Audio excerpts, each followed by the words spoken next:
Good morning. I'm Tama Moiser from DG Translation, and I'd like to welcome you to our preview of the 2026 Translating Europe Forum, which runs from the 11th to the 13th of November, so just a few months away now. Registration opens today, and this preview will give you a taste of what's on offer.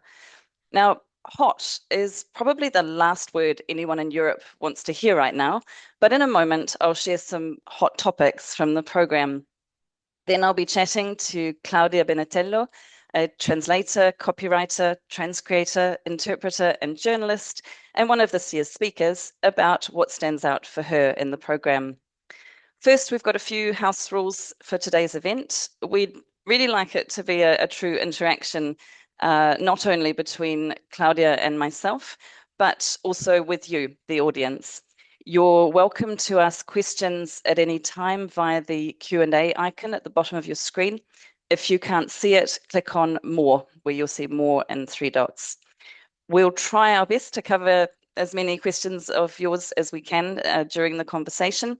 So don't feel like you have to listen and just wait till the end to ask questions. I won't take questions from people raising a virtual hand, and we'll keep the chat for discussions among participants. So if you have questions, put them in the Q&A. We would like to start by finding out a bit about you, our audience. So we have a few short polls for you. The first question is, where are you joining us from today? So Europe, EU, Europe, non-EU, or rest of the world? So I'll just give you a little moment to answer that.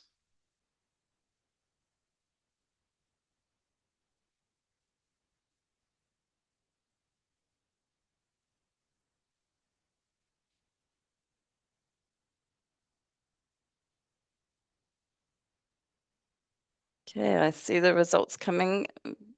Most people have answered now. So we can see the results. So fairly not unexpected is that, 77% from the EU, but also great to have 18% from non-EU, and always a nice surprise for us, the 5% from the rest of the world. So welcome to everybody. Our second poll, which will start now, has the question, have you attended the Translating Europe Forum before? Yes or no? So that's, if you've attended online or in person, everything counts.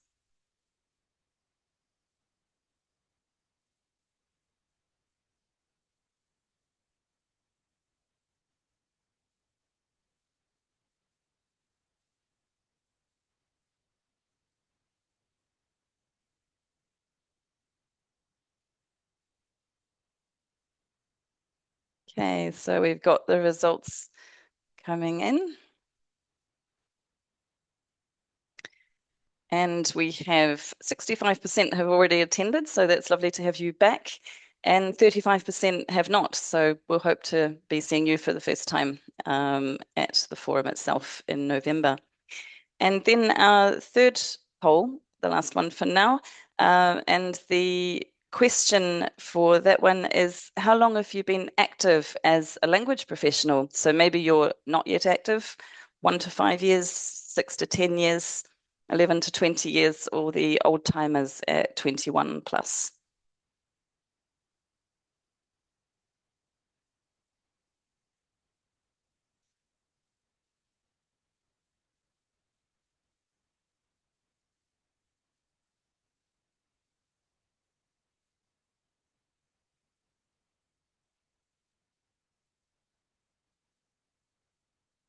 Okay, I think we're getting there with the results. Okay, so 40% are the real old timers, and then quite a spread across the others. And again, a welcome to those who are not yet active. Welcome to the industry, and look forward to having you active. Okay, I think we're good for the polls now. So the moment that we've all been waiting for, ta-da, the topics for this year's Translating Europe Forum.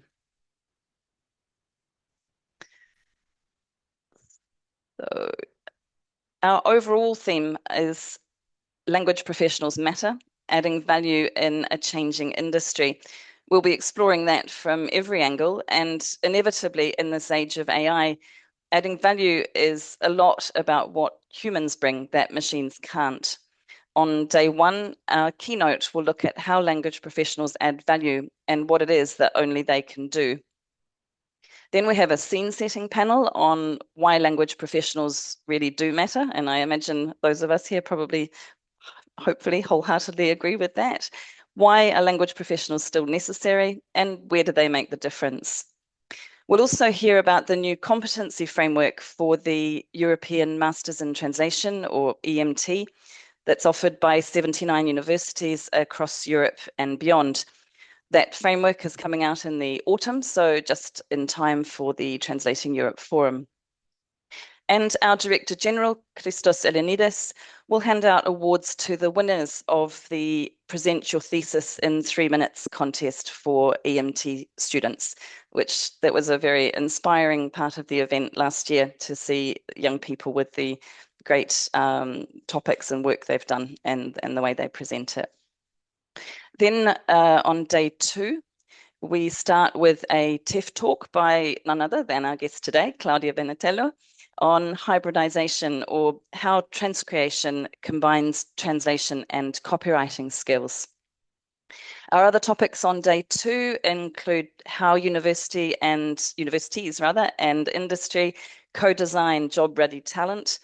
We have a session on AI and accountability, on using clear language to counter myths and disinformation, and a TEF talk on how to stand out in the language industry.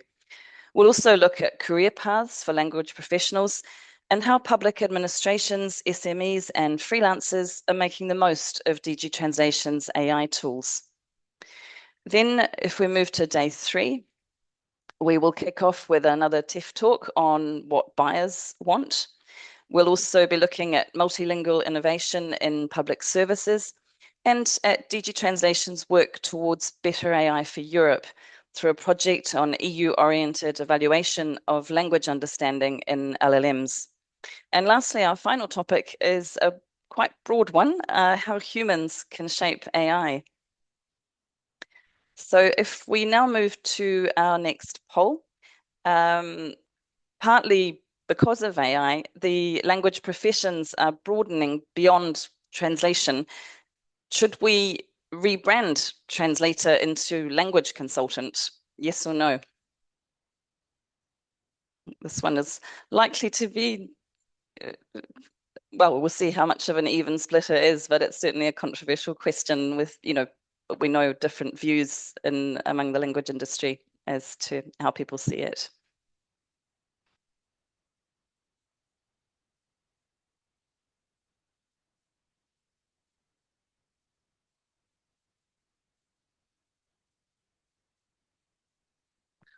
Okay, so I think we've got a good amount of answers now. So we have 42% say we should rebrand and 58% say we shouldn't. So we'll explore that whole issue a bit more during today's event. So now I would like to welcome our guest, Claudia Benetello, who you may have heard if you attended the Newcomers Fair during last year's forum.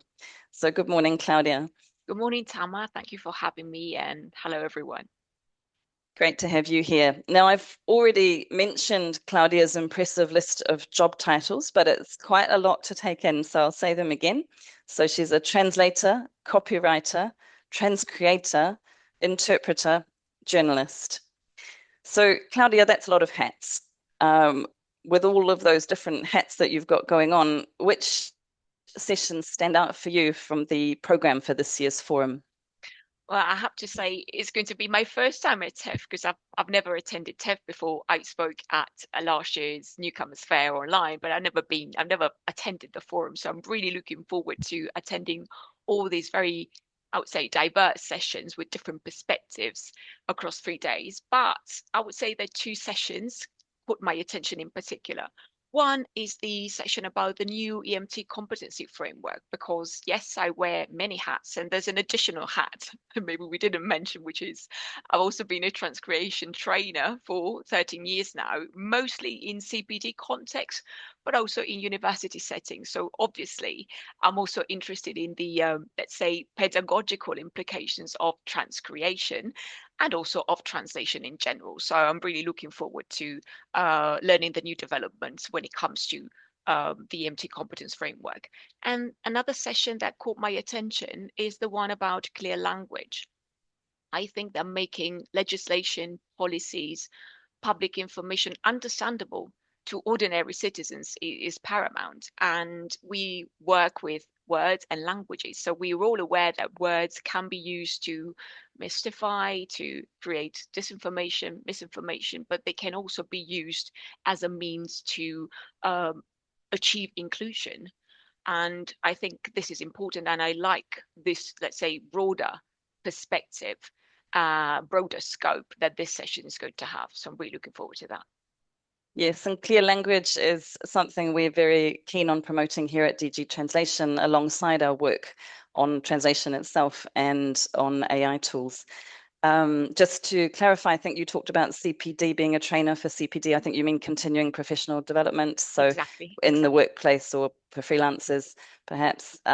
So you've done that kind of training there and also in a more academic setting. So if we go back now to that poll question we just had about whether we should rebrand the profession from translator to language consultant, what are your thoughts about those results that we saw? I was a bit caught off guard because I was expecting most translators to say, yes, we should rebrand ourselves as consultants. But I think the answer would be, I guess it depends on what we mean by consultant. I don't work with AI. I know very little about the practical uses of AI in transcreation or translation because I don't use it myself. But I assume that a translator who's well versed in technology may serve as a consultant advising clients as to how to make the most of technology, how to integrate technology into their workflow. So, for example, based on the text types they deal with, based on their needs, based on, I don't know, translation memories they have, a translator turned consultant may say, okay, if these are your needs, I believe you should go for full automation, or given your needs, given your situation, I suspect that you are better off integrating machines and human beings, or going for 100% fully human translation. So that's the first, let's say, association I get when I think of consultant in today's landscape. When we talk of transcreation specifically, though, and by transcreation I mean I use it as a synonym for the transcreation of marketing and advertising text, so texts that have a persuasive function.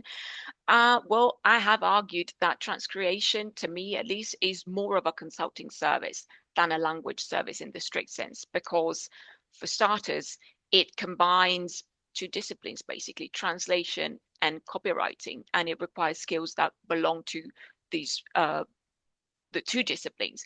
And then secondly, last year at Newcomers Fair, I showed the 9-step transcreation workflow, and I showed that the workflow I propose includes tasks that are not limited, that have little to do with the written rendition of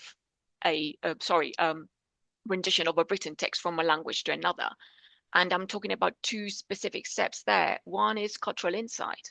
So before you even try to transcreate a text, you have to think, you have to assimilate the brief, obviously, but you've got to think, if the brand name is fine for your target market and culture, if the visual is okay, the strategy that the company decided to implement with that text. So basically, before you even transcribe the text, you have to think of possible consequences. You have to think if there's anything that could potentially cause reputational damage to the brand in the target market, culture, language, and flag it right away. Of course, this can also be requested as a standalone service. So a client may come to me saying, Claudia, we'd like to launch this product onto the Italian market, and this is the name we would like to use. Can you please make sure that it's easy to read, it doesn't sound like a swear word, it doesn't have any negative association? So whether, regardless of whether this cultural insight is part of a whole transcription workflow or is requested as a standalone service, to me, it's more of a consulting service than a language service in the strict sense. And the other step or tasks basically that I was thinking of when I said that it's more of a consulting service than a language service in the strict sense is voice casting and voiceover direction. Now, obviously, it only applies to, say, television commercials or a radio commercial. I mean, anything that has voiceover. But when it comes to selecting the right talents, voice talents to deliver the script, and also directing them during the recording session to make sure that they really bring the script to life, well, to me, that's more consulting than provision of language service in the straight sense. And indeed, as you say, I think it depends very much where you are in the industry, you know, which particular part of the industry a person is working in is also going to shape their response. And I think transcreation, as your specialist area, is perhaps one of the, you know, much more towards the consulting end. Although, you know, I think a lot of it applies also to translation too. You know, you take a step back, there's always the advice you should read the text before you start and sort of think about really the whole context. And often we find in DG translation, our translators are able to advise also to the authors of the text on, you know, any issues that there may be. I'm intrigued by why you don't use AI. So I'm just thinking, shall we? Yes, let's just ask you this now. Should I elaborate on that? Yeah. Okay, I don't use AI, and you have to bear in mind that I'm working with, let's say, three major types of text: marketing copy, marketing text, advertising text, or PR pieces. So first of all, I would say that clients in general expect me to do the job like 100% human job. And some clients specifically ask me not to use anything, which I wouldn't do anyway.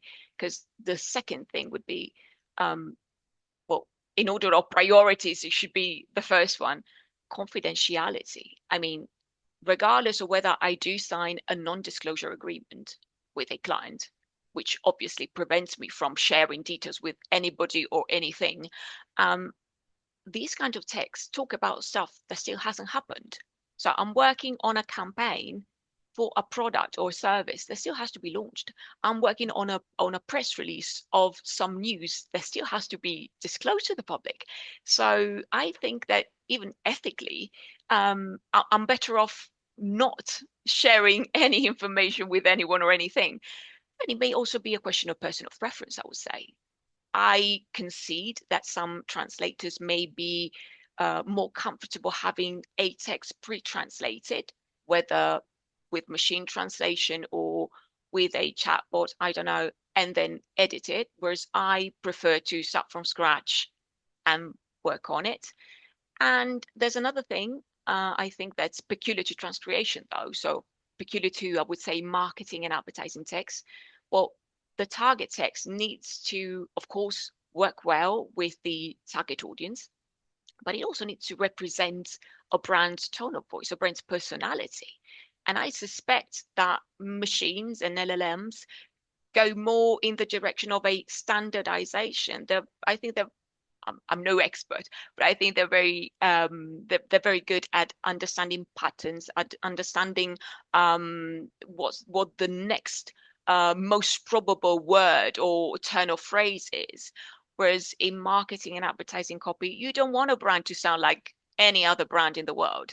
So using maybe again, maybe I'm not enough versed in it, but I suspect that using AI for marketing and advertising copy kind of defeats the purpose.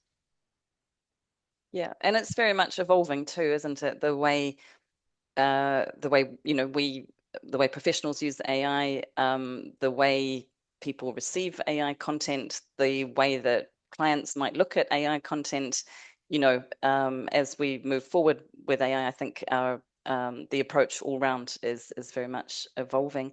If we come back to the industry, to the kind of balance, so the wider industry, not just transcreation, what would you say about the balance between hard skills and soft skills? Is that changing now that machine output is getting better? On the one hand, I would say that with machines getting better, hard skills are even more important in the sense that you need to be better than machines, obviously.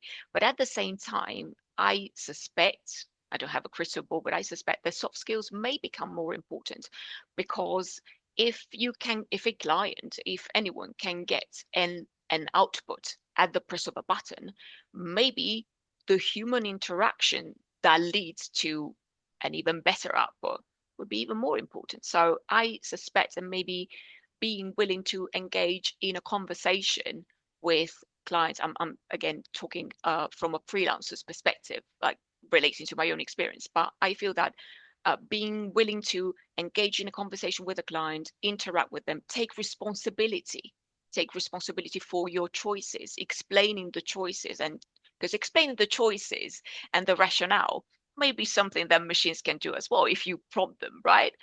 But taking responsibility for your choices, I don't think you can delegate that to a machine.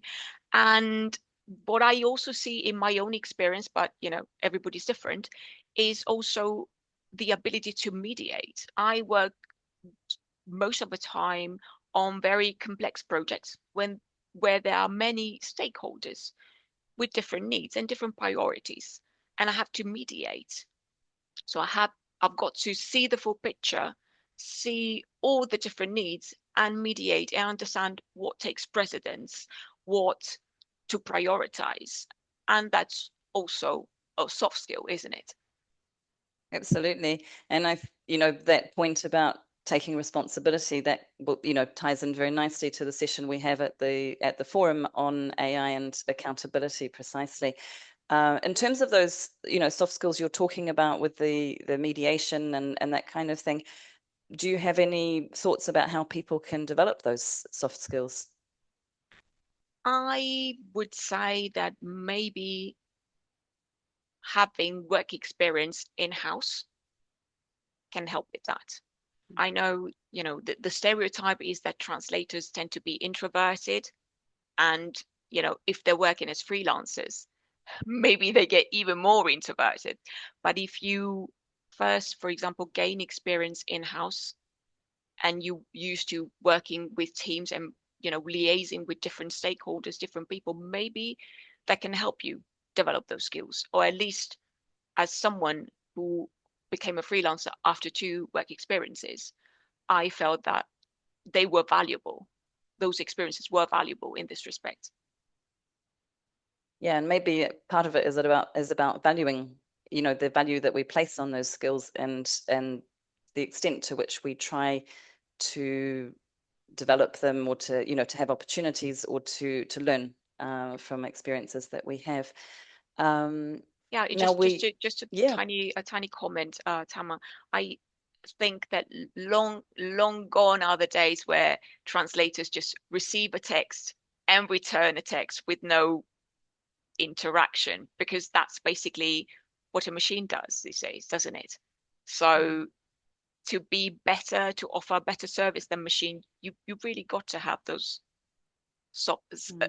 sets of soft skills, And right? do you think that's what clients are looking for? I suspect so, because otherwise it would just turn to machines basically and use them full stop. So I suspect that if they want to take humans on board, they really want to have a relationship with them. Yeah, so we hear a lot of talk about human in the loop, or human at the center, as a way of working with AI. What's your take on that? As I said before, I don't work with AI, so I've only heard the expression human in the loop. And it seems to be the standard industry default. I mean, it looks like it's presented as if it were the natural and only way to integrate technology into translation. So to me, it looks like the industry has normalized human in the loop as the expected model. And under this model, the translator basically fixes machine output. So humans seem to have a secondary role, which doesn't excite me, obviously, if I have to express my opinion about it. And I'm not even sure it's intellectually rewarding, cleaning up machine output, not to mention financially sustainable. So I've got my concerns, for what it's worth, about the phrase and the concept, basically, of human in the loop. When you say it's not financially sustainable, what do you mean by that?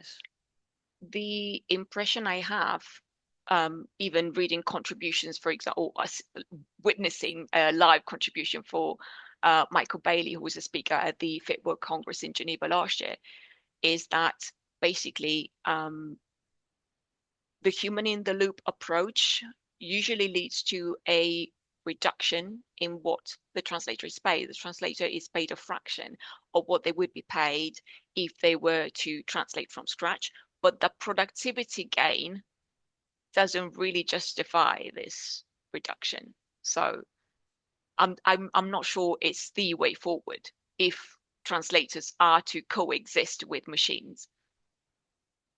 Okay, and that FIT World Congress that you mentioned, that's the International Federation of Translators. And you mentioned Michael Bailey, and I know he has this approach of expert in the lead. Can you tell us a bit about that? Sure. Michael Bailey is a German to English in-house translator at the Austrian Financial Market Authority, and he advocated an expert in the lead approach. So, yes, he said that, of course, human in the loop is presented as the only way to, again, integrate technology into translation. It relegates humans to a secondary role. And his counter proposal instead is the expert in the lead approach, where the translator retains control over the translation process and decides autonomously whether and how to use technology, as opposed to having to clean up machine output. And I think this is important, and this is the way forward. But who decides, who decides which approach we take? Do translators have, in a way, the luxury of choosing the approach, or is it very much dictated by the client?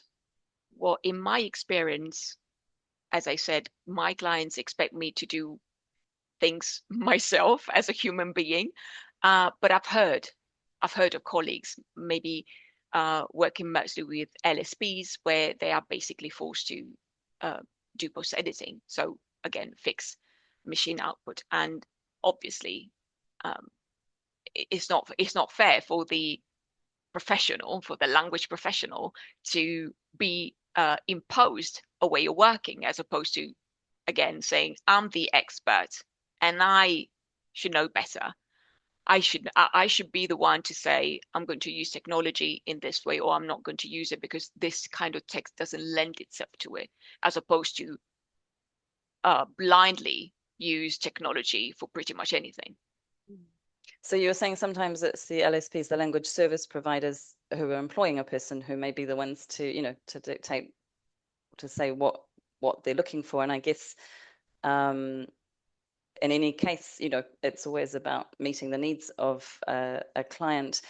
Would you say that it's also, there are obviously going to be a range of different jobs available in the language professions, some of which will be, more the human in the loop approach, but is it also about having a mindset that there's not only those jobs, there's also the jobs, which are more of a consultancy or more of an expert in the lead approach? Well, again, I cannot speak from experience because I don't really work with LSPs, but I have the impression that the mainstream narrative is you have to accept AI and you have to accept to do post editing, even if you don't like it, because if you don't, you'll become obsolete. I think that there are other ways to create added value as a language professional, but they have these opportunities and these roles and these situations have less visibility than the mainstream narrative, which is, okay, all we do is post editing. So I'm really glad to have the opportunity to share my experience for what it's worth, because again, I'm talking mostly about transcreation, but I think it's good in general to also give visibility to other stories and other narratives. Okay. Seeing lots of hearts going past and little claps. um, I'm going to take, there's a question from one of our participants here. So how would you assess the relevance of translation or interpreting degree programs at universities, given the development of technology, and how do do they need to change the format of those programs? Now, I don't know to what extent you feel able to comment so generally, but over to you, Claudia. Well, I would say that in general, when it comes to translation programs, I see that there's an increasing emphasis on technology. And to be honest, I'm surprised to see that, because I think it's a fact, and it's been documented that technological progress caused progress, caused financial problems for translators over time, in the sense of worsening conditions for them, and also, again, intellectual pleasure, because the how mentally draining it is to post edit day in, day out. It's also been documented. So I see what I would call a technology paradox there. So on the one hand, technology is not something that necessarily improved working conditions for translators. But at the same time, students are taught that, of course, you have to use technology. Technology is easy to say. So that is something that, as someone who doesn't use technology, surprises me. When it comes to transcreation specifically, what I notice is that, on the other hand, which is of course something I'm mostly interested in, the emphasis is on creativity, as if it's something innate and it's just intuition. So these are the things that I notice when it comes to university programs. But in general, to go back to the question that was asked, I'm not sure how they should change the format, but in general, I would say that it would be important to also teach students how to do things without technology, because there are opportunities there. Maybe most opportunities are in post editing. I don't know. I don't have the data, so I can't, make a statement about that. But there are other realities that get under the radar, that get dismissed, that are not very visible. But there are other realities, and I'm not entirely sure that university programs today are preparing students for those realities. I mean, I think also in many fields, there's this sense that students need to learn how to, even if they're going to use technology, which, the reality is in many cases they will at least be using it, maybe not solely, but will be using it, that they need to know how it all works without the technology in order to be able to use the technology to best effect. Do you think also, when we were talking about how can you develop the soft skills, is that an important area for university programs to focus on as well? I'm not sure how easy it would be to teach those skills. I mean, presumably having students work in groups certainly helps with teamwork in general. But I'm not even sure that university is supposed to teach those skills, in the sense that maybe those soft skills can be honed and can be acquired by working, basically, just like that. So and I would say working with other people, because if you start, this is just my impression. Again, I don't have data. This is not a scientific discussion, but I suspect that if you are working as a freelancer, as a freelance totally on your own, fresh out of university, it's going to be harder to develop again the soft skills that you would automatically, quite easily, I would say, develop by working with other people in an office, basically. Okay. We've got a question from the audience. If we prepare students to participate in large-scale international projects, what benefits will they have if they're working without technology? And it says without a proper TMS. Now, I don't know what TMS stands for. I don't know if you know, Claudia, or if the person who wrote the Translation question... memory Oh, memories. system. No, Okay. I suspect. Yeah. Yeah, but as I have to be clear about this, because maybe I wasn't clear enough before.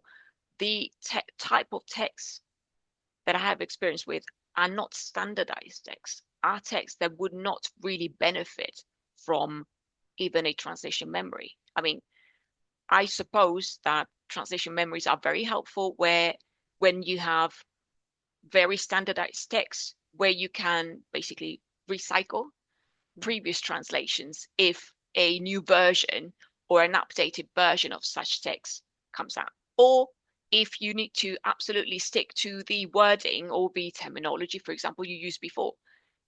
In my line of work, this is not paramount. So I'm not qualified enough to answer that question, I'm afraid. Mm. And I mean, precisely, there's the contrast with what we do here at DG Translation, and I'm sure in other international organizations where, you know, a lot of our what we're doing is standardized text, or it's new stages in the process of making EU legislation, and therefore, you know, we could not survive without the translation memories. So again, it's, you know, there's never just a one size fits all answer. Exactly. You know, it depends very much on the field and what you're doing.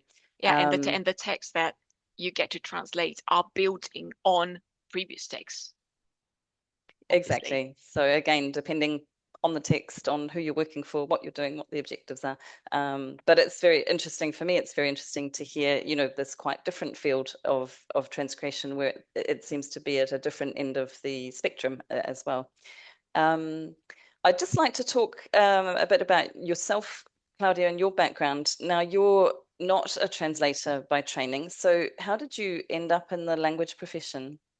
So I'm not even sure I should call myself a language professional, and I tend to call myself a communications all-rounder because I provide different services within communications. But after 2 work experiences, one in a consulting firm and one in the live music industry, I became a freelancer because I wanted to cater to the music industry in 3 different capacities: as a music journalist, as a music publicist, and as a music translator. So you can already see that there's some sort of overlapping there, because as a journalist, I received press releases from publicists at record companies, and I would interview artists. As a publicist myself, I would write press releases for up and coming Italian artists, write them from scratch. And as a translator, I would translate music books like autobiographies, but also PR pieces. Again, press releases, biographical notes for artists, press kits. So those 2 components, language and writing, were there right from the start. And then over time, my activity evolved. So it was not just translation of like written translation, it was also interpreting, but interpreting mostly at press conferences, roundtables, interviews with music artists. So a journalist, someone with a journalist background, translating live for journalists. And the writing wasn't just writing press releases, or journalism, it was also writing persuasive text like marketing and advertising copy. And it wasn't just creating it from scratch, it's also transcreating it. So taking, for example, a global campaign and make it relevant for the Italian market. So this is what I mean by having gained skills on both sides of the fence, so to speak, because as a copywriter, I write marketing and advertising copy from scratch, but I also transcreate it. As a translator, I translate press releases, but I've also been writing press releases from scratch. And as an interpreter, I interpret for journalists, being a journalist myself, at the same kind of let's say, settings that I attended in the first place as a journalist. So they're all intertwined in a way. So a communication all-rounder, but very much nevertheless linked to languages. You've talked a bit already about transcreation, about what it is. How would you describe, how is the process different from translation, traditional translation? Okay, so transcreation, as I said before, and by transcreation again, I mean the transcreation of marketing and advertising text, so of persuasive text.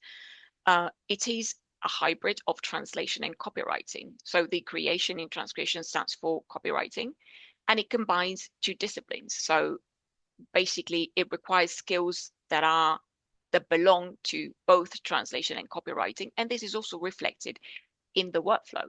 So the workflow is a hybrid workflow combining steps that are mostly associated with translation, for example, analysis, analyzing the text, and steps that are mostly associated with copywriting, for example, the generation of options, for example, brainstorming. So yes, I'm not saying that the only difference between translation and transcreation is the presence of a brief, because a brief may also be given for translation work. And I'm not even saying that the presence of multiple options, the production of multiple options, is peculiar to transcreation. What I'm saying is that in transcreation, you're dealing with persuasive text, and to do so, you are basically fulfilling a brief's persuasive objectives, rather than trying to transpose the text. So you don't translate or transpose the text, you fulfill a brief. And whether this implies staying close to the original or taking a completely new direction, creating something from scratch based on the brief, it's up to you. It's up to your sensitivity and your expertise. But again, to assess whether a close rendition of a tagline will achieve the brief's persuasive objectives or not. And if it doesn't, being able to create something from scratch, to me at least, is copywriting expertise and not translation expertise. I know that boundaries can be blurry, and one may argue that even writing copy from scratch based on the brief, so disregarding completely the source text, okay, and writing based on the brief is translation.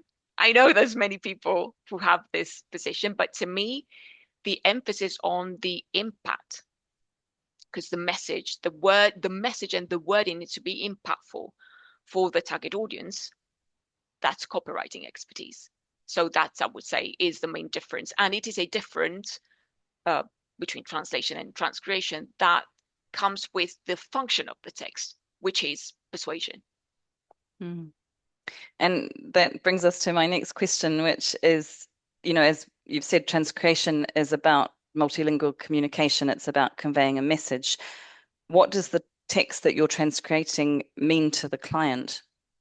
So in transcreation, the text, again, is a marketing or advertising text. So a text that has the persuasive function. And it is a means to reach new markets and untap opportunities in a different market. So the text is the result of a strategy that was decided beforehand, and it reflects the brand's tone of voice, the brand's values, and it's supposed to resonate with the target audience. But the original text has a different target audience. So when you're working on it, of course, you don't limit yourself to the text itself, and it's not a matter of translating 5 words or something. It's taking all these different elements into account. So the brief, in terms of what was it that generated this copy in the first place? Who are we talking to? What's the brand's tone of voice? What are we trying to achieve with this? And then, is there a visual? What's the relationship between the text and the visual? Is that a constraint, or is it something that still gives me leeway to move away from the source text if necessary? So again, as I said before, it's more about fulfilling a brief than transposing a text. And I think it's important to emphasize, because it's something that's really close to my heart, that transcreation is not about moving away from the source text. It's not like if you say close to the original, you did a translation. If you moved away from the original, you did a transcreation. It's more about having this double hat of a translator and copywriter, dual skills, and a workflow, a hybrid, again, workflow that makes sure that you've really explored all the different possibilities, and what you come up with is what's best serves the brief rather than renders the source text. Okay, thank you very much. So we've talked quite a lot about transcreation, and now I'd like to move on to the kind of skills that are important for language professionals in today's industry. We've got quite a few questions coming from the audience on this. Just trying to see what order to take them in. So we've got one question. What do you think about the future for entry-level specialists? Since AI is going to handle many of the lower level tasks, it will be harder for newcomers to gain on-the-job experience. So how do you see that, Claudia? Well, what I would say is that if someone is entering the profession, they shouldn't necessarily think that translation is done as something separate, as a standalone service, in the sense that, for starters, you may end up working in a company, not in a translation role, and still end up doing translation or transcreation work, because this is something that I see happen with my clients as well. They may want to hire me for some projects, whereas for other things that they feel they can handle themselves, they handle them themselves. Okay, so I firmly believe that there are areas where you also perform translation and transcreation, even in a non-translation or transcreation role. Secondly, if you're just starting out, maybe it would make sense to work in-house in a different capacity, in a role that has nothing to do with translation per se, for example, but this will give you an insight into, will give you insights into a specific industry, for example, not to mention the soft skills that you would develop.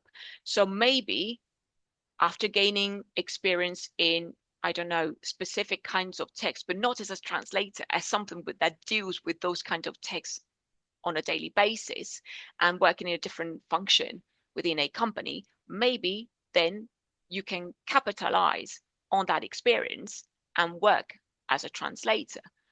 Because obviously working in the field, in a field, would give you a, specialist knowledge of the field, and that would probably give you a competitive edge, because as the question that was asked mentioned, the easy jobs are taken by machines. So you really need to be a specialist at what you do. And what better way to gain that expertise by working in the field itself? Could be an option. So, I mean, that gaining of subject matter expertise and becoming a specialist in a certain area can be a competitive edge. But nevertheless, you say that's an option. Are there other options for gaining on the job experience? No, what I would say is either no, it was basically those two ideas: either work in whatever capacity in a certain field, or gain translation slash transcreation experience as part of your job description in a non-translation role. I think So really these are take the any two opportunities that come to mind, really. Yeah. Although I don't have any crystal ball, and of course, don't I'm think just any of us speculating. I'm speculating, and I'm also speaking from my own experience, in the sense that I worked in the live music industry. So, and for example, copywriting is something that I did on the job.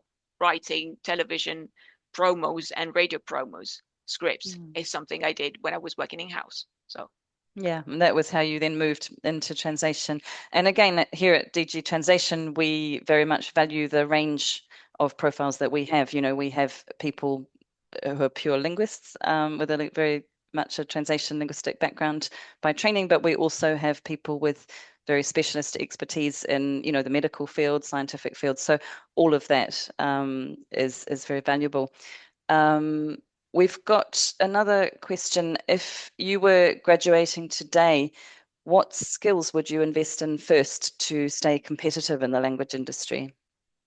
Let me look it up. Sorry. Okay, what skills would invest? Yeah, that's a very that's a very difficult question.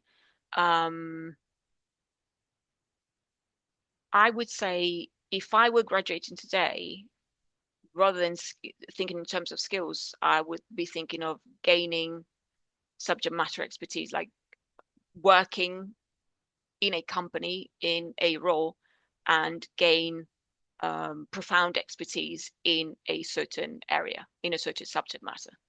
Off the top of my head, that's what I would say. Yeah. And because I'm sure that, many notable speakers at TEF have been advocating the need for real, profound specialism. So I'm not saying I don't think I'm saying anything new here. No, it's and very much about finding those niches, where again, as in many of those topics we saw at TEF, there's a lot about where do the humans do the things the machines can't. I think you also, when we were talking earlier, you mentioned also about people honing, developing their real sensitivity to the target language. I think often when we imagine learning, language learning and translation, we think a lot about our mastery of the source language, but there's also the target language, of course. Yeah, I think it's something that sometimes gets under the radar because, of course, if someone wants to work as a translator, it's because they're in love with foreign languages and foreign cultures. But in a time and age where we are exposed to subpar language, whether created from scratch by machines, by humans, I don't know, or translated or dubbed in TV series, whatever, it's all too easy, I think, to get our ears polluted in a way and no longer notice that something's off. I think that these days people tend to only notice glaring grammar mistakes or glaring typos. But when it comes to a turn of phrase being entirely natural, I don't think everybody's I suspect that a lot of people are losing that ability. So in general, yes, for newcomers, I would say hone your target language skills, your native language if you're working into your native language like I am, but never take it for granted because I see it. I mean, I'm Italian and I see the Italian language, being exposed to a lot of translations and translationese, and to a point where people are using expressions that are not entirely natural. And I'm not talking about being a grammar Nazi here or not using foreign words. It's beside the point. The point is maybe being misled by false fluency or, I don't know, other aspects that may or may not be mostly associated with LLMs. But I think that we need to keep our guard up in a way whenever we see something on social media or a LinkedIn post or a TV commercial, anything. We should always, I think, try and have critical thinking. But when it comes to language, like, is this really natural? Is that the best way to say it, regardless of whether it was written from scratch, created from scratch, or translated? Otherwise, it's going to be harder again, because as we said, as machines get better, we need to get better, be better than machines. And if we lose the feel for the language, for our own language, that's when it gets tricky, I guess. Yeah, and sometimes it seems like there's almost a game you can play of trying to detect when language has been generated by AI, or but I think sometimes people then start, actually writing themselves language that because they see the AI language so much. That's why I said, because you the more you are exposed, I mean, LLMs have certain stylistic devices that they took, I understand, from human beings and they exaggerate it. Okay. But the more we see certain, it's not this, it's that, or that kind of turn of phrase, the the long more we use dashes. it, the more we see it, the more we find it natural. So that's what I mean by um, uh, question everything, and ask ourselves questions when it comes to the sensitivity, I would say, for the language. And it's also something that's very hard to define, put your finger on, and teach, actually, because it is a matter of sensitivity, or going beyond the, well, this is grammatically perfect, so why should I find faults with it? You see what I mean? So yeah, but it is an issue, and it can be an issue for us. And what I always say is, it's even for me as a freelancer, it's even a bigger issue if it happens to the people who are supposed to hire me to do the job. Because if they don't realize that what a machine produces is apparently fine, but apparently, what can I do? If they start thinking that it's not this, it's that, it's normal, or the long dash in English. So yeah. And again, it comes back also in a way to educating the clients, or promoting the value of what humans do, in a way that clients who may not have the same sensitivity to language, but that they somehow know and appreciate that a professional translator adds value. And I think it's also something we're hearing not only in the language professions, but I mean, across all fields really, is that the value that humans have, and what humans are going to need to focus on is this critical thinking, and that's going to be something really key to teach young people. There are a couple of other questions. Well, there are a couple of comments and a couple of questions. So I'll just read the comments because I think they're quite interesting as well.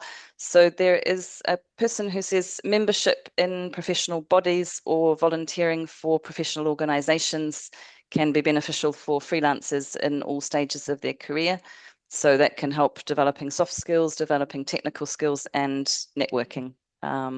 So just to share that Yeah, thought. and as a member of a professional, or plenty of professional associations, yeah, I would totally agree with that. And again, it's about finding those opportunities wherever they are, isn't it? Yeah.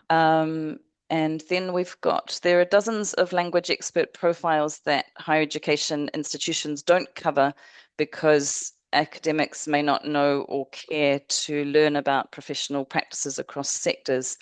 This is also bad for students who feel less and less attracted to university degrees.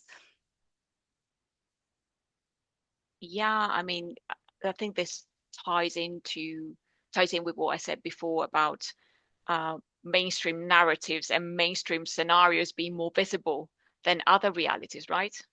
So it's important, I think, for universities to get a better understanding of what's going on out there besides the mainstream narrative, which is you got to teach students how to do post editing. Now, I'm putting it blindly for rhetoric effect, but I think. And I think again, I mean, if we come back to the Translating Europe Forum, it will be very interesting to see how this European Masters in Translation competence framework has evolved. I think the last one came out about 4 years ago. So to see what the new one is, there've been so many changes technologically in that time. It's going to be interesting to see what universities are doing. It's not just that they're sitting back and doing nothing. They are doing things to evolve and to keep up with what industry needs. So for us to actually see what that looks like is going to be very interesting. We also have a comment from somebody saying, not just a question, but who wants to agree with you, a fellow Italian, and listening to verbs like schedulare. I don't know how you pronounce it, but that's how I would try. Entering the Italian language reminds me how precious it is to protect multilingualism. Sorry. Yeah, and that has to do more with taking an English verb and conjugating it the Italian way, but sometimes it's even more about, I don't know, idiomatic expressions that are creeping in, like I think, well, the English expression like there's no tomorrow, there's Italian people using it like translated one-to-one. And well, sometimes I understand that, what you take from a different language is a concept or a notion that doesn't exist in your own. But sometimes I think it's just being sloppy and lazy. At least most of the syntactic, let's say, flaws that I see have more to do with not having enough sensitivity and only looking at typos or blatant grammar mistakes, I would say. Mm. Yeah, so again, keeping that sensitivity to your own language. And then we have another question. Have you found lifelong learning workshops or courses Absolutely. helpful? Well, absolutely. I mean, among other things, I'm a member of the Italian Association of Translators and Interpreters, and I've always taken plenty of training sessions with them. I've also given them, but I've also been attending them throughout my career. I think it's paramount, but I think translators in general know that it's not like you get your degree and it's done. You always have to keep learning. And again, I'm not talking about again technology in particular, but also the specifics of certain types of tech, specific industries. And also, for example, what I noticed is that I also found training sessions relevant that didn't necessarily have to do with translation. For example, my own association organized training sessions about easy to read language, which is not clear language, is something else, but closely related, or UX writing, because obviously localization, the localization of software, of interfaces, of apps, has to do with UX writing. I would say that uh, transcreation and copywriting are related in the same way as localization and UX writing are related. So of course, even I mean, taking sessions that are specific about your own specialisms is good, but also taking sessions about related services or industries or niches, which is something that my own association has always been doing, but I'm sure other professional associations do that as well. So yes, absolutely useful.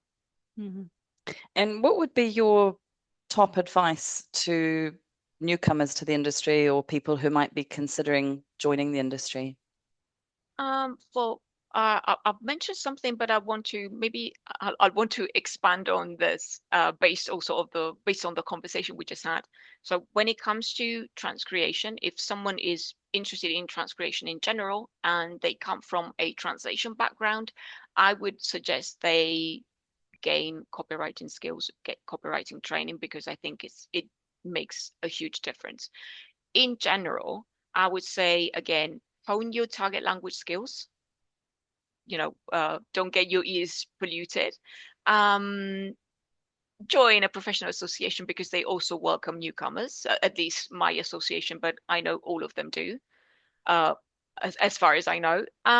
Again, don't think that transcription only happens if you are a freelance translator or if you are an in-house translator, because you may perform actually translation or transcreation even in corporate jobs, again depending on the job, but I'm pretty sure that most marketing people working in corporate jobs in Italy at least, they do some of the transcreations themselves. Maybe not the biggest campaigns, maybe not the most high stakes materials out there, but they are uh, expected to also perform that, assuming they have the language skills. But that's what got them the job in the first place. I know plenty of people who graduated in languages or translation or linguistic mediation and then ended up in marketing in companies that have, of course, an international presence because of those skills. Of course, they also need other skills, again, marketing, but they may end up also doing transcreation as part of something else. So don't discard opportunities just because it's not a translation role. And on a related note, also consider jobs in an industry, any industry, with the idea of gaining soft skills and gaining expertise in an industry, in a niche that may become your specialization as a translator moving forward. But you've got to have deep subject matter expertise. And again, yes, you can acquire it in many ways, but if you're just starting out, I suspect that working there is really helpful. So I probably repeated what I said before, but yeah, this is what I would probably say to someone graduated today. When when we were speaking earlier, you also mentioned in terms of, which avenues to pursue. You used a phrase that I really like, which was follow your passion. Can you say a bit more about that? Yeah, absolutely. I think this has to do with also the this slightly controversial idea that yes, there is some mainstream narrative, but you shouldn't believe the hype. So the idea is if you like post editing, if you enjoy it, if you find it's financially sustainable for you, no problem. But you may also I think you should also consider that obviously it's very difficult these days with machines producing even better quality than before. So what you should be trying to consider, I think, if you want to work in the industry, is finding the intersection between what you're good at and what you enjoy. Because of course, um, if somebody tells you, I don't know, I'm just making stuff up here, that legal translation, I don't know, offers massive opportunities and you just don't like it will also impact, I think, the quality that you will provide because you your heart's not there. So of course you've got to be good at what you do, but you also need to be passionate about what you do because I think that passion also plays a role in what you deliver. So I would say try and understand, hopefully as quickly as possible, what you're good at and what you really enjoy though, because it may not necessarily be the same thing. And Yeah, build on it.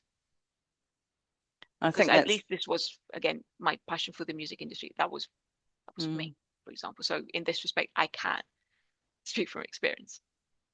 I think that's kind of the holy grail, isn't it? The intersection between what you're good at and what you love, and then pursuing what you love is going to bring forward expertise as well. And but I think if I just look back, for myself as a young person, at the beginning, you don't necessarily know quite what you're passionate about, and sometimes you need to explore different Exactly. things to work that out.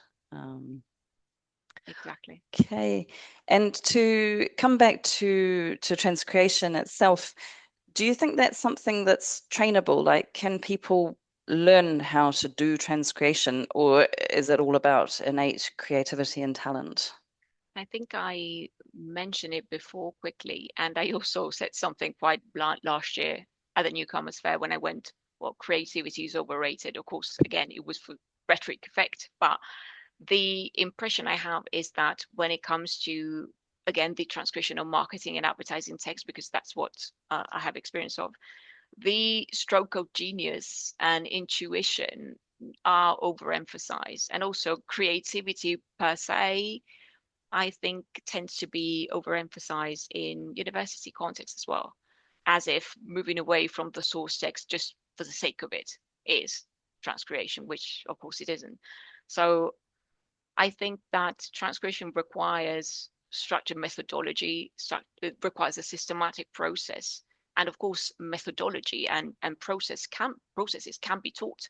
So I guess you need both in the sense that if you only have intuition, like the stroke of genius that may or may not happen on a given day, and if you only have method but no sensitivity, no gut feeling, no yes creativity in the sense of thinking of creative routes that besides the obvious ones when you're transcreating copy, having only one of the two will only take you so far, I guess. So you probably need a combination, but a lot about transcreation I think can be taught and again gets under the radar because what's overemphasized and what gets all the attention is the intuition and the stroke of genius and oh that's a brilliant solution and as Do you if think yeah. is that similar to music in a way?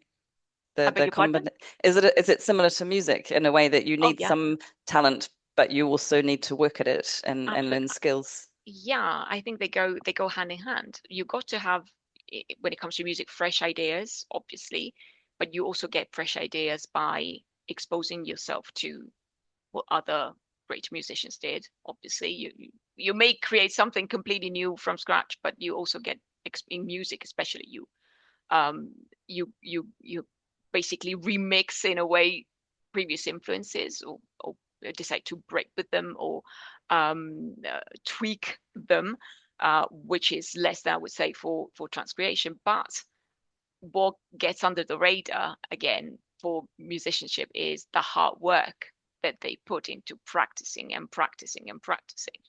And if I were to compare it with transcreation, here would be the methodology. Okay, I've got the brief. I need to understand everything. Then I need to flag if there's anything that could cause problems for, in my case, the Italian market. Then I analyze the text. I analyze the text, all the different implications of the original. Then I brainstorm options in the sense of deciding in what way, what direction I can take to fulfill the brief, different directions. And then within each different direction, I could say it like this, like this, like this, and I have to decide. So I have to exert, in a way, I have to use strategic thinking and decision making the whole time. And then I have to select the options. So I have to, look back at the brief, look at what I've produced in my brainstorming moment, pick the strongest options. And then again, that is my own personal judgment, but I'm not pulling things out of thin air. It's the result of a process. Then I have to present them to the client, explain the rationale, be ready for objections. And as I said before, take position like, okay, you would like me to make this change, but I'm not sure this ties in with the brief. I'm not sure this is for the better. So there's a lot of back and forth in transcreation. And of course, the process and the approach um, can be systematic and can be taught, absolutely. But you also need obviously, you need Mm. fresh ideas, and you need that ability, obviously, to look beyond a given text, which, as an ability, if you are a translator and you don't have copywriting skills, may be something difficult to get right from the start. Because if your focus has always been on transposing what's there and not what it could be based on the brief, you know it's not exactly the same thing. Mm. It's a different muscle, I would say. Related if you want, but it's a And different maybe muscle it you need to also stretch. depends on having a passion, for that kind of work. Oh, For some absolutely. people, it will appeal to them. For others, they might go, "Oh no, that's Yeah, not something I'd enjoy at all." a close friend of mine, she's an expert in I would say financial translation, legal translation, and she always says, I don't know how you can get passionate about taglines and advertisements, because I just hate it. And to her, even the idea of thinking about all the different implications and implied meanings and layers of meanings of the original, and then maybe coming up with options that retain some of those layers of meaning or even introduce new layers of meaning, is just beyond her. She wouldn't enjoy it, for example. It's not that she would find it difficult, she just wouldn't enjoy it, for example. So Yeah. So we've talked a lot about, the different kind of what transcreation is as a specialized field in translation industry, in the language industry.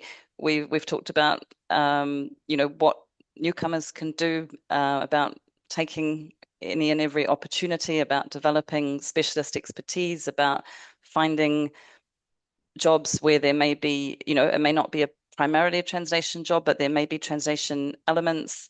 We've talked about keeping on learning in all possible ways, about really fine-tuning your own skills in your source language, about where AI comes in with humans, whether that's the human in the loop or the expert in the lead, or perhaps a combination, and about following your passions, about developing the soft skills. So there's a wide-ranging subjects that we've looked at today. Is there anything you would like to add, Claudia, before we move on? maybe I think to sum up everything that we just said is keep an open mind. Don't think, yeah, keep an open mind and be exposed to different perspectives and stimuli. But I think that the TEF program will provide plenty of opportunities to get that with, you know, the different angles that we will be covering and different perspectives, different even fields of specialization. So yeah, I would say keep an open mind. Okay, so if you remember our previous poll question about what we should call this profession, we're going to have a final poll now with a more nuanced version of this question, because of course last time we only gave you two options. Should we change it to language consultant or not? So after this wide-ranging discussion, do you think we should keep translator or use another term? And we've given you quite a list of about 10 terms. So cross-cultural communicator, intercultural communication expert, language consultant, language mediator, language specialist, localization specialist, multilingual communication specialist, multilingual content adapter, transcreator, or good old-fashioned translator. If you think it should be something completely different, you can just tick other. So we'll give you a bit of time to answer that, because it might require a bit more thought than the yes/no question we had before.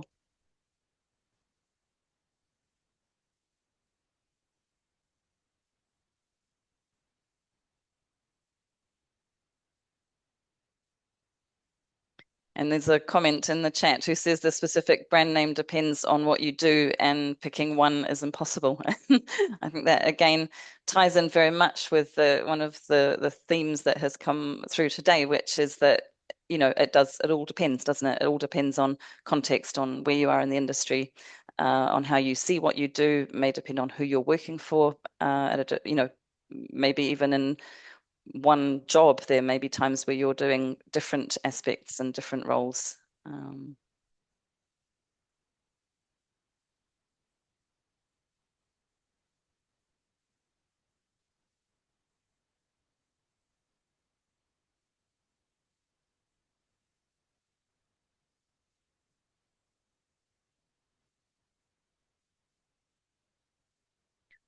Okay, I think we'll close off this poll.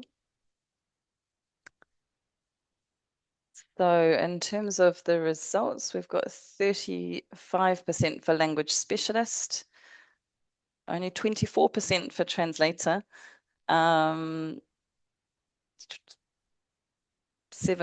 for language consultant. So the others, it's very much language specialist and translator that are coming through. So that's quite interesting, you know, from the beginning. I know we only gave you the one option, but where, you know, 60% said we shouldn't change from translator, and now if only 24% have chosen translator, that means 75% would choose something different. So super interesting.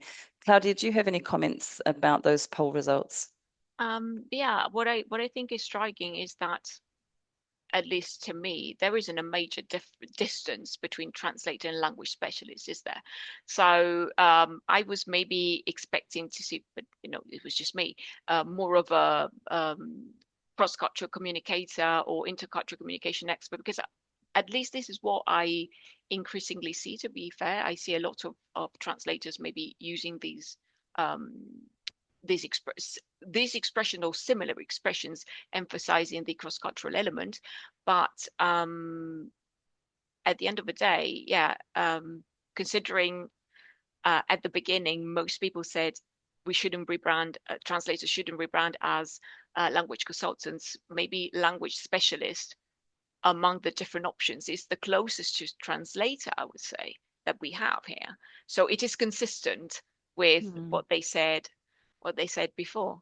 But maybe also recognizing that the work is broadening into different, you know, that there are broader options beyond pure translation. And then it would also again be interesting to understand what a language specialist is, because maybe what I mentioned before, when I thought about a consultant, someone that also works heavily with technologies and also advises as to which workflow works best depending on the client's needs and the client's text types, etc. Maybe that's what they mean by language specialists. I don't know. So it's interesting. So this would definitely have to keep the conversation going. And where are we going to keep the conversation going? We're going to keep it going at the Translating Europe Forum in November. I think we've had, an interesting and wide-ranging discussion, and I'm certainly keen to hear more about all of these issues and others that will come up at the forum. And I hope our audience that you also are keen to hear more and discuss more about this. So please register for the Translating Europe Forum. You can use the link that my colleague has put in the chat, or you can click on the resources icon at the bottom of your screen. If you can't see it, click on more and it should come up. So registration is open. Do it. We look forward to seeing you there, whether online or in person. Before you go and before we go, as soon as this event ends, you will see a short survey that will pop up on your screen. So please let us know what you thought of the preview event. Thanks again to all of you for joining us from EU, non-EU, rest of the world, and to Claudia for giving us a lovely taste of what to expect at the Translating Europe Forum in November. Have a great day. Thank you. Thanks.